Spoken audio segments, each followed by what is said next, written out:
Alwal division పరిధిలోని temple అల్వాల్లోని Shri ఉమాచంద్ర మౌళీశ్వర స్వామి దేవాలయంలో ఆలయ పండితులు పెద్ది శశిధర్, పెద్ది శ్రీధర్ ఆధ్వర్యంలో శ్రీ మహాలక్ష్మి అమ్మవారి శ్రావణ మాసం పూజా కార్యక్రమాలు నిర్వహించారు.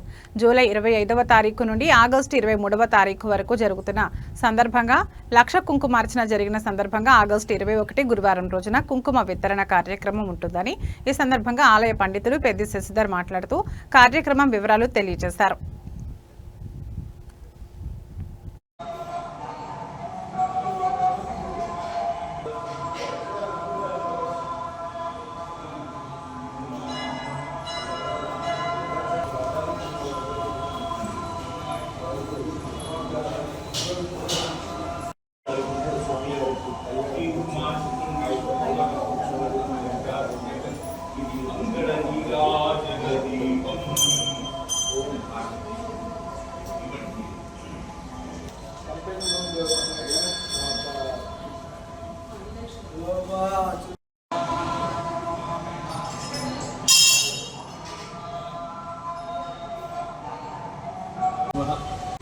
మహన్యాసపూర్వకంగా శివుడికి అభిషేకం చేసిన తదనంతరం అమ్మవారికి లలితా సహస్రనామార్చన ప్రతి నిత్యం జరుగుతుంది.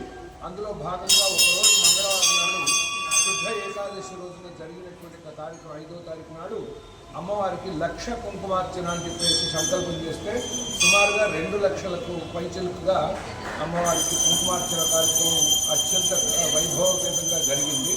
ఇక తర్వాత కూడా అమ్మవారికి స్వామివారికి మహాన్యాసపూర్వకంగా ప్రతినిత్యం అభిషేకం అవుతున్న నేపథ్యంలో ఈ మాసం ముగింపు సందర్భంగా అంటే శ్రావణ మాసం మనకు అయిపోతున్నటువంటి సందర్భంగా మాస శివరాత్రి రోజున స్వామివారికి అమ్మవారికి ఆది దంపతుల యొక్క కళ్యాణ మహోత్సవం జరుగుతుంది. ఆ రోజున ఈ కుంకుమ అందరూ భక్తులకు కూడా ఇవ్వటం జరుగుతుంది. ఎవరెవరైతే ఈ యొక్క కుంకుమార్చనలో పాల్గొన్నారో, ఎవరైతే ఈ యొక్క కార్యక్రమంలో చాలా తక్కువ మంది వచ్చారనుకోండి, కానీ వాళ్ళకందరికీ మిగతా వాళ్ళకి కుంకుమార్చనలో పాల్గొన్న వాళ్ళకందరికీ కుంకుమ ఇవ్వటం జరుగుతుంది. ఇక శనివారం శ్రావణ మాసం చివరి రోజు శ్రావణ అమావాస్య, మంద అమావాస్య అంటే శని అమావాస్య అయింది కాబట్టి ఆ రోజు శనీశ్వరుడికి విశేషంగా తైలాభిషేకాలు చేయడం జరుగుతుంది.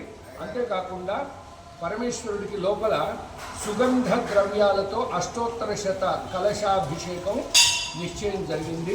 కాబట్టి ఒక్కొక్క ద్రవ్యం అంటే సుమారుగా 108 రకములైనటువంటి ద్రవ్యాలతో స్వామివారిని అభిషేకించడం జరుగుతుంది. కాబట్టి ఈ కార్యక్రమంలో ఒక్కొక్క భక్తుడు ఒక్కొక్క రకమైనటువంటి ద్రవ్యాన్ని తీసుకుని వచ్చి ఆ కలశంలో వేసి ఆ యొక్క కలశాన్ని స్వామివారికి సమర్పణ అంటే పైన అభిషేకం చేయడం జరుగుతుంది. దాంట్లో ఉండేటువంటి ద్రవ్యాలు